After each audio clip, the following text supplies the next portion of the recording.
பெண்ணாக நிர்மலா சீதாராமன் நிதியமைச்சராக கோயில் அர்ச்சகராக அதையும் என்ன பண்ணுது அறநிலைத்துறை சார்பா திமுக அப்போ ஒரு பெண்ணா நிர்மலா சீதாராமன் என்ன சொல்லியிருக்கு, மிக சிறப்பா பெண்களை கூட அர்ச்சகராக இருக்கிறாங்க திமுக அறநிலைத்துறையில. அதை பாராட்டு மாநில சுயாட்சியின் ஒட்டுமொத்த உருவம், மாநில உரிமைகளுக்கான உருவம்னு சொன்னா அது திமுக தான். அதோட ஃபவுண்டரே அண்ணா தான். அதை தான் நாடாளுமன்றத்தில் பேசியிருக்கிறாரு. அதற்காக தான் எமர்ஜென்சியில கலைஞர் தன் ஆட்சியை இழந்த காஷ்மீரில் மாநில மக்களோட உரிமைகள் பறிக்கப்படும் போது அதை பார்த்துட்டு மணிப்பூர் பெண்களின் துயரம் எவ்வளவு கொடூரம். காஷ்மீர்லயாவது பாகிஸ்தான் தீவிரவாதிட்டாங்க. பாஜக மாநில அரசும் ஒன்றிய அரசும் சேர்ந்து நடத்துற வன்முறை இருக்கு. உலகெங்கிலும் இருக்கிற படையெடுத்து போய் அந்த பெண்கள் மீது பாலியல் துன்புறுத்தல் நடத்துற ஒரு ஊரா வந்து இன்னைக்கு தாய்லாந்து கட்டமைச்சிருக்கு. பாத்தீங்களா, சுற்றுலா கொடுத்தா நாடாளுமன்றத்தில் நடந்த அந்த சம்பவம் நேற்று தாங்க நடந்தது. இன்னைக்கு மீடியால நியூஸே இல்லைங்க. மழை வெள்ளத்துல வந்து எவ்வளவு மோசமான செய்திகளை ஊடகங்கள் திரும்ப திரும்ப திரும்ப திரும்ப போட்டாங்க. 2019ஆம் ஆண்டு பாஜக ஒன்றிய அரசு காஷ்மீர் மக்கள் மீதும் காஷ்மீர் மீதும் நடத்தின சட்ட ரீதியான தாக்குதல் இருக்குல்ல, அது சட்ட ரீதியான தாக்குதல் கூட சொல்ல முடியாது. அப்படி ஒரு தாக்குதலை காஷ்மீர் மக்களின் உரிமையை பறித்து ஒரு நடவடிக்கையா 2019 நடந்துச்சு. 370 சட்டப்பிரிவை நீக்கிடுச்சு. அதற்கு பிற்பாடு மாநில அந்தஸ்தையும், அது காஷ்மீருக்கு இருந்த தனி மாநில அந்தஸ்தை கூட பறிச்சிருச்சு. அப்போ அந்த நடவடிக்கை மீதான தீர்ப்பு வந்து 4 வருஷம் கொடுத்து சுப்ரீம் கோர்ட் வந்து சொல்லியிருக்குது. அதில் வந்து ஜனாதிபதி அது செஞ்சது வந்து தவறு ஒன்றும் இல்லை, அதுக்கு மேலே நாங்கள் நடவடிக்கை எடுக்க முடியாதுன்னு சொல்லியிருக்கு. அதே சமயத்தில் அதுக்கு மாநில அந்தஸ்து கொடுக்கணும்னு சுப்ரீம் கோர்ட் சொல்லியிருக்கு. இந்த தீர்ப்பை ஒட்டி நாடாளுமன்றத்தில் வந்து திராவிட முன்னேற்ற கழகத்தின் எம்பி அப்துல்லா அவர்கள் வந்து பேசுகிறாரு. பேசும்போது அவர் பெரியாரோட மேற்கோளை காட்டி பேசுகிறார். ஒவ்வொரு இன மக்களும் அவங்களுக்கான உரிமையை அவங்களே தேர்ந்தெடுக்கணும்னு பெரியார் சொல்லியிருக்கிறாரு அப்படின்னு சொல்லி பேசுகிற உடனே கொந்தளிக்கிறாங்க பாஜக காரங்க நாடாளுமன்றத்தில்.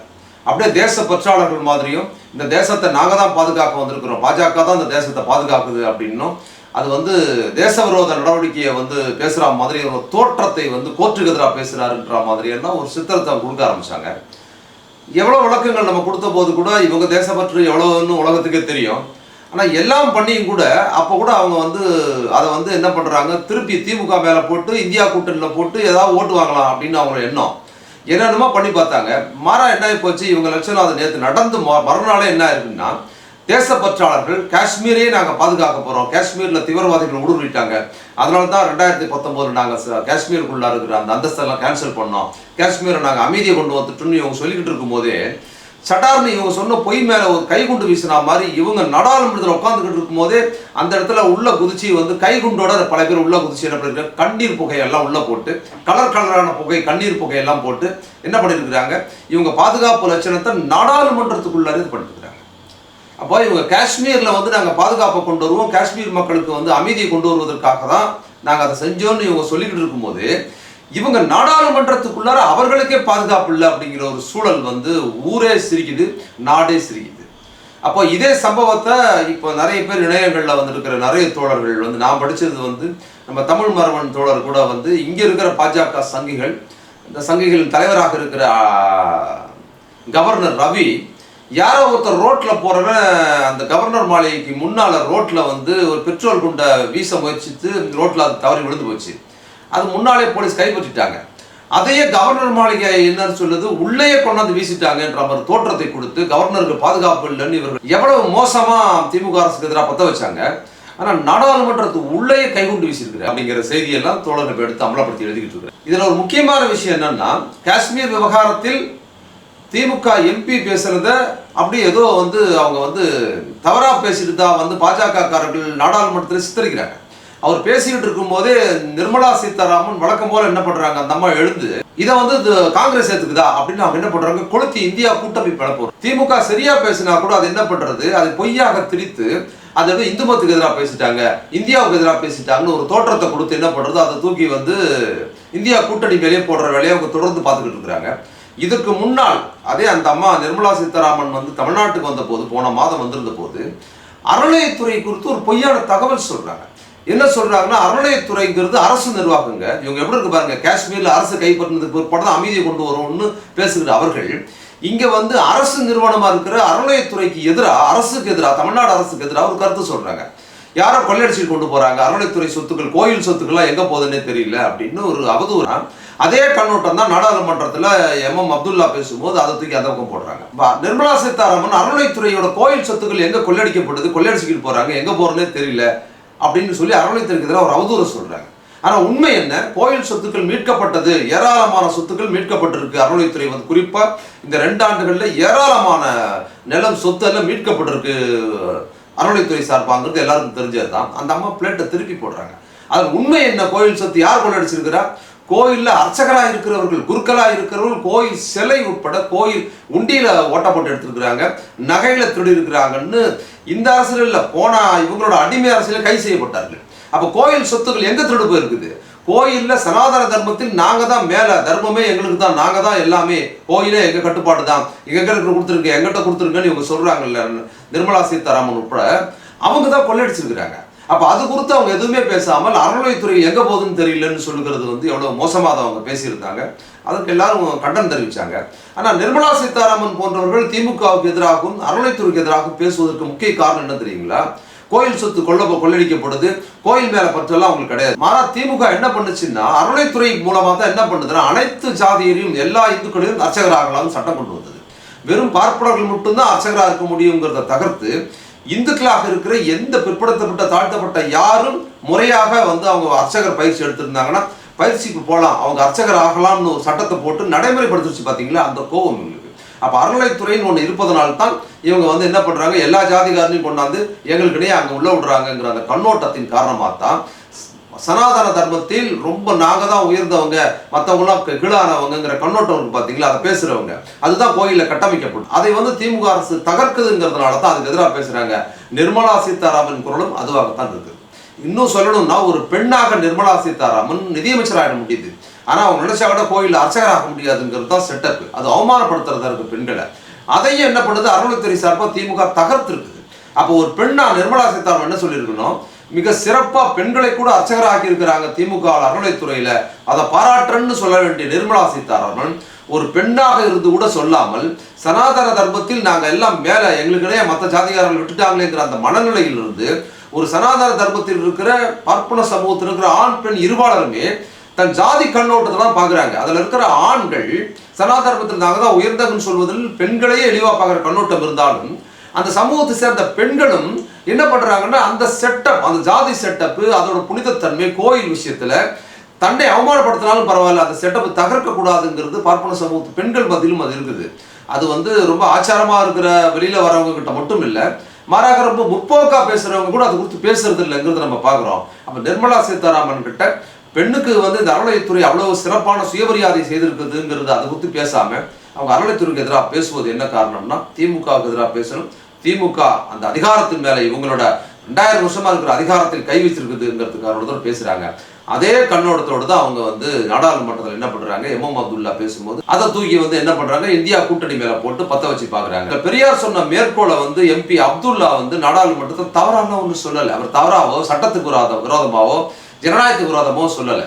பெரியார் வந்து மாநில உரிமைகள் ஒவ்வொரு இன மக்களும் அவங்க முடிவு பண்ணிப்பாங்கிறத அவர் சொல்லியிருக்கிறாரு. அப்ப திராவிட முன்னேற்ற கழகம் கட்சிங்கிறது எதற்காக உண்டாக்கப்பட்டதுன்னு பாத்தீங்கன்னா மாநில உரிமைகளுக்காக உண்டாக்கப்பட்ட கட்சி. இந்தியாவில் மாநில உரிமை, மாநில சுயாட்சிக்காகவே உண்டாக்கப்பட்ட ஒரே கட்சி திமுக தான். அப்ப திமுகவின் தலைவராக கட்சியை உருவாக்குன அண்ணா அவர்கள், அவர் வந்து எம்பி அதே இன்னைக்கு அப்துல்லா இருக்கிற அதே இடத்துல இருந்து பேசுறாரு. அண்ணா அன்னைக்கு பேசும்போது திராவிட நாடு கோரிக்கைகளை வலியுறுத்தி பேசும்போது அன்னைக்கு இருந்த ஒன்றிய அரசு அண்ணாவுக்காக பிரிவினைவாத தடை சட்டம் கொண்டு வந்தாங்க. கொண்டு வந்து இனி வந்து பிரிவினைவாத யாரும் பேசக்கூடாது இந்தியா முழுக்குன்னு சொன்னதுக்கு பிற்பாடு அண்ணா திராவிட நாடு கோரிக்கையை தற்காலிகமாக கைவிட்டுட்டு அதோட என்ன பண்றாரு, மாநில சுயாட்சிங்கிறத கொண்டு வர்றாரு. அந்த மாநில சுயாட்சிக்குள்ளார திராவிட நாடு கோரிக்கைகளை வச்சு தான் கொண்டு வர்றாரு. மாநில சுயாட்சியின் ஒட்டுமொத்த உருவம், மாநில உரிமைகளுக்கான உருவம்னு சொன்னா அது திமுக தான். அதோட ஃபவுண்டரே அண்ணா தான். அதை தான் நாடாளுமன்றத்தில் பேசியிருக்கிறாரு. அதற்காக தான் எமர்ஜென்சியில கலைஞர் தன் ஆட்சியே இழந்தாரு. எமர்ஜென்சி ஆதரிச்சிருந்தாருன்னு வச்சுக்கோங்க, அவர் ஆட்சி இழந்திருக்காரு. மாநில உரிமைகள் தான் முக்கியமே தவிர எனக்கு ஆட்சி முக்கியம் இல்லைன்னு திமுக அவ்வளவு தீவிரமா இருக்கிற ஒரு திமுக காஷ்மீரில் மாநில மக்களோட உரிமைகள் பறிக்கப்படும் போது அதை பார்த்துட்டு அவங்க சும்மா இருக்க முடியுமா? அதனால அவங்க பேசுறாங்க. மாநில உரிமைக்கான கட்சிங்கிற முடியல, மாநில சுயாட்சிங்கிற கட்சியில பெரியார் மேற்கோளை சுட்டி காட்டி பேசுறாங்க. இது 370ங்கிற பிரகாரம் அந்த 370 காஷ்மீருக்கு மட்டுமல்ல இந்தியாவில் இருக்கிற ஒவ்வொரு மாநிலத்துக்கு வரணுங்கிறது தான் திராவிட கான்செப்ட், திராவிட கண்ணோட்டமே அதுதான். ஏன்னா 370 இருந்ததுன்னு சொன்னா நீங்க வந்து ஏகபோகமாக அதிகாரத்தை வச்சுக்கிட்டு நீங்க கவர்னர் வச்சுக்கிட்டு மாநில அரசை மிரட்டுறது, நினைச்சா கவர்மெண்ட்டை கலைச்சிடுறது, எந்த அரசையும் ஒன்றிய அரசு நினைச்சா கலைச்சி விட்டுடலாங்கிற கண்ணோட்டத்தை 356 பயன்படுத்துறதுக்கு பார்த்தீங்களா, அதை பயன்படுத்த முடியாது.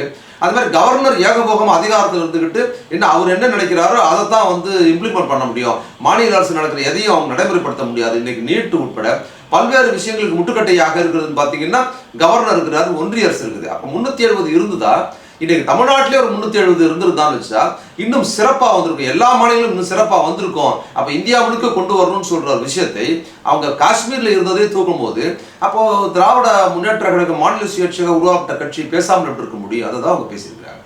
இன்னொரு விஷயம் 19 பேசணும். அப்ப நம்ம இங்கே தமிழ்நாட்டில் இருக்கிற நம்ம தமிழர்களாக இருக்கிற புதுச்சேரியில வந்து புதுச்சேரியை வந்து யூனியன் பிரதேசமா வச்சிருக்கிறாங்க. புதுச்சேரி வந்து தேசிய கட்சி தான். போன முறை காங்கிரஸ் இருந்தது, இப்போ பாஜகவோட அரசு தான் ஏறக்குறைய அங்க இருக்குது. இன்னும் சொல்ல போனா அங்க வந்து தமிழிசை சவுந்தரராஜன் தான் ஆட்சியை நடத்துறாங்க. அந்த ஊர் மக்கள் மாநில அந்தஸ்து கொடுங்க எங்களுக்குன்னு கேட்கறாங்க. மாநில அந்தஸ்து கொடுக்க சொல்ற வேண்டிய, மாநில அந்தஸ்து வேணும்னு சொல்ற யூனியன் பிரதேசமா இருக்கிற புதுச்சேரிக்கு மாநில அந்தஸ்து கொடுக்காம மாநில அந்தஸ்துல இருந்த காஷ்மீரோட மாநில அந்தஸ்து அவங்க பறிச்சிருக்கிறாங்க. அப்படிங்கிறதெல்லாம் நம்ம தொடர்ந்து பேசணும். அதோட விளைவுகளால் தான் இது வந்திருக்குது. அப்ப காஷ்மீர் அவங்க எந்த லட்சணத்துல பாதுகாப்பாங்கிறதும், நாட்டை எவ்வளவு மோசமா இவங்க நடத்துறாங்கிறது இன்னொன்னும். இன்னொரு விஷயம், ஏதோ காஷ்மீர்ல இவங்க 19க்கு அப்புறம் வந்ததுக்கு பிற்பாடு அங்க அமைதியை நிலைநாட்டிட்டோம், நாங்க சிறப்பா கொண்டு வந்துட்டோம்னு இவங்க சொல்றாங்க. மணிப்பூர்ல என்ன இருக்கு? மணிப்பூர்ல 370 கிடையாது. மணிப்பூர்ல தமிழ்நாட்டுல மற்ற ஊர்ல இருக்கிற மாநிலம் மாதிரி தான் அங்க சட்டம் இருக்கு. மணிப்பூர் பெண்களின் துயரம் எவ்வளவு கொடூரமானது. நீங்க வந்து காஷ்மீர்லயாவது பாகிஸ்தான் தீவிரவாதிட்டாங்க, அவங்க வந்துட்டாங்கன்னா சொல்றீங்க. மணிப்பூர் பிரச்சனை என்ன? மணிப்பூரில் பாஜக மாநில அரசும் ஒன்றிய அரசும் சேர்ந்து நடத்துற வன்முறை இருக்கு பாத்தீங்களா? இது காஷ்மீர்ல கூட இது மோசமா நடந்தது இல்லையே. மணிப்பூர்ல நிகழ்த்தது யார் பொறுப்பு? என்ன பண்ணிட்டீங்க நீங்க மணிப்பூர்ல? இது வரைக்கும் என்ன நடவடிக்கை எடுக்கப்பட்டிருக்கு? அப்ப இவங்க பொய்யாக சித்தரிப்பது.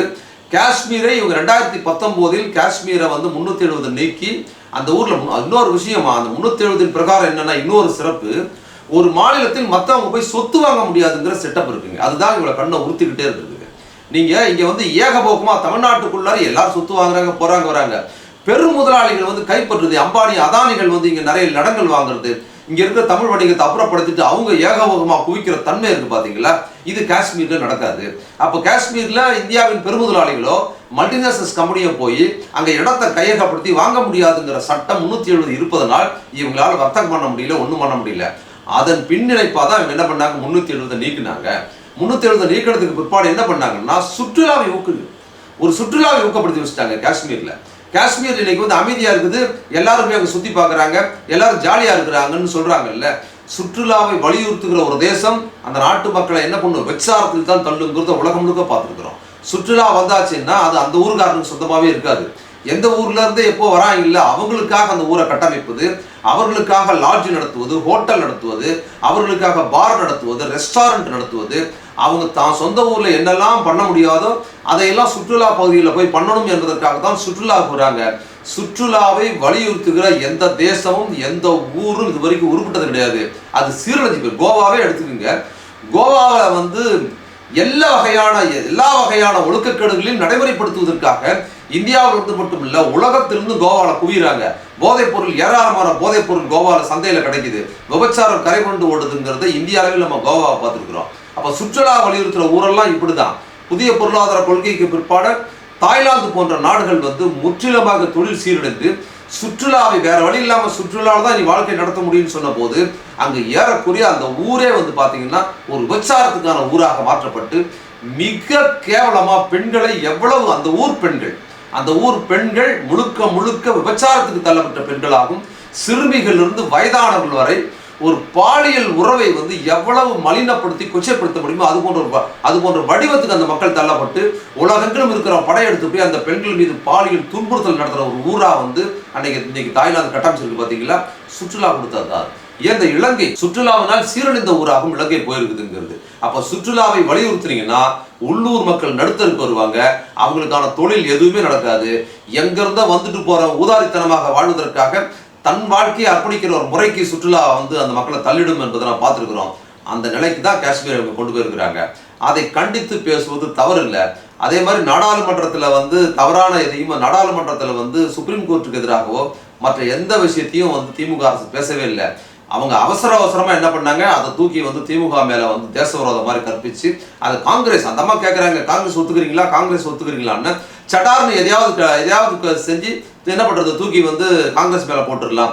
ஏற்கனவே இங்க நம்ம அமைச்சர் உதயநிதி அவர்கள் பேசின ஒரு நியாயமான விஷயத்தை பொய்யா சித்தரிச்சு அதை திமுக வந்து இந்துக்கு எதிராக பேசிருச்சுன்னு சொல்லி அதை என்ன பண்றது, அதை வந்து காங்கிரஸ் கூட்டணி மேல போட்டு அதை கொளுத்தி பார்த்தாங்க. அது நடக்கல.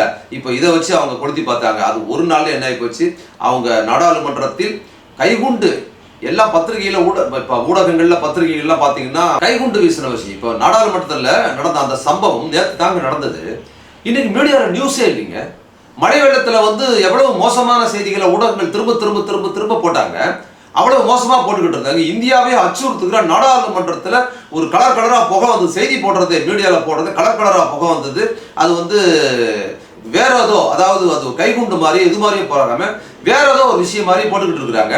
நாடாளுமன்றத்துக்குள்ளார நடுவுல இறங்கி ஒரு 4 பேர் இவ்வளவு பெரிய வன்முறை நிகழ்த்தி இருக்கிறாங்கிற செய்தி எவ்வளவு பெரிய மோசமான ஒரு நிலை, அது இந்தியாவை அச்சுறுத்துகிற ஒரு நிலையா இருக்குது. அது குறித்து ஊடகங்கள் நேற்று போட்டாங்க, இன்னைக்கு நியூஸே இல்லைங்க. அதை பத்தி எந்த நியூஸுமே இல்லை, வேற ஏதோ போட்டுக்கிட்டு இருக்காங்க. சம்மந்தம் இல்லாம இன்னும் மழை வெள்ள செய்தியை வந்து தூக்கி இந்த இடத்துல ரெக்கவரி ஆயிடுச்சு, அங்க போயிடுச்சுன்னு சொல்லி அது குறித்து எல்லா ஊடகங்களும் மாறி போயிருக்கிறாங்கிறது. ஊடகங்கள் எவ்வளவு மோசமாக இருக்கிறாங்க அப்படிங்கிறதுக்கு நாடாளுமன்றத்தில் நடந்த அவ்வளவு பெரிய சம்பவத்தை ரொம்ப சாதாரணமா கையாள்வதும் அது பதட்டம் இல்லாம பார்ப்பதும். அதுல என்ன விஷயம்னா, நாடாளுமன்றத்துல உள்ள இறங்கினவங்க ஒருவேளை முஸ்லீமா இருந்தாங்கன்னு வச்சுக்கோங்க, யாரோ தற்செயலா அங்க இருந்தவங்க என்ன பண்ணிருப்பாங்க, இந்நேரம் வந்து ஊடகங்கள் பொழுதன்னைக்கு பேசி அதை என்ன பண்ணிருப்பாங்க, தேச பாதுகாப்புன்னு சொல்லி அதை தூக்கி காங்கிரஸ் கூட்டணி மேல போடுறதுல வந்து அவங்க தீவிரமா செயல்பட்டு இருப்பாங்க, பாஜகவும் இந்த ஊடகங்களும். உள்ள போய் குதிச்சவங்க யாருன்னா, அனுமதி வாங்கினது பாஜகவோட எம்பி, மைசூர் எம்பி மூலமா அனுமதி வாங்கி உள்ள வந்திருக்கிறாங்கன்னு. உள்ள போனவங்க எல்லாருமே ஷர்மான்னு ஒருத்தர் அதுல இருக்கிறாரு. இவங்க எல்லாமே பாரத் மாதா கி ஜெயன்னு கோஷம் போட்டிருக்கிறாங்க. அப்புறம் என்ன பண்றாங்க, வந்தே மாதரம் கோஷம் போட்டிருக்கிறாங்க. பாஜக காரர்கள் என்ன முழக்கம்லாம் செய்வார்களோ அதையெல்லாம் அவங்க செஞ்சிருக்கிறாங்கன்னும் போது இவங்களுக்கு கூடுதல் நெருக்கடியா இருக்குது. ஊடகங்கள் இன்னைக்கு செய்தியே இல்லைங்க சுத்தமா. அப்ப எவ்வளவு மோசமா இந்த சமூகம் கட்டமைக்கப்பட்டிருக்குது. எம் அப்துல்லா பேசின ஒரு செய்தியை தவறாக சித்தரிச்சு ஊடகங்களும் பாஜகவும் அமைச்சரும் அமித்ஷாவும் நிர்மலா சீதாராமனும் ஒன்னா சேர்ந்துக்கிட்டு அதை இந்தியா கூட்டணி மேல தூக்கி போட்டு குளிர்காயலான்னு பார்த்தாங்க. அது ஒரு நாளுக்குள்ளார இவங்க ஆளுகளே நாடாளுமன்றத்தில் உள்ள இறங்கி கைகுண்டை வீசி நாடாளுமன்றத்தை ஸ்தம்பிக்க வச்சு மிக மோசம். இன்னும் சொல்ல போனா அன்னைக்கு நாடாளுமன்றத்தில் மோடி இல்ல, ராகுல் காந்தி தான் இருந்திருக்கிறார். அப்ப எந்த பாதுகாப்பும் இல்லாம ஒரு நாடாளுமன்றத்துக்கே பாதுகாப்பு இல்லாத ஒரு ஆட்சியை இந்த அரசு செஞ்சிருக்குதுங்கிறத எந்த ஊடகங்களும் பெருசா கொண்டு போகவில்லை. இன்னைக்கு அது செய்தியாகவும் இல்லைங்கிறதுல எவ்வளவு மோசடியாக அவங்க நடந்துக்கிறாங்க.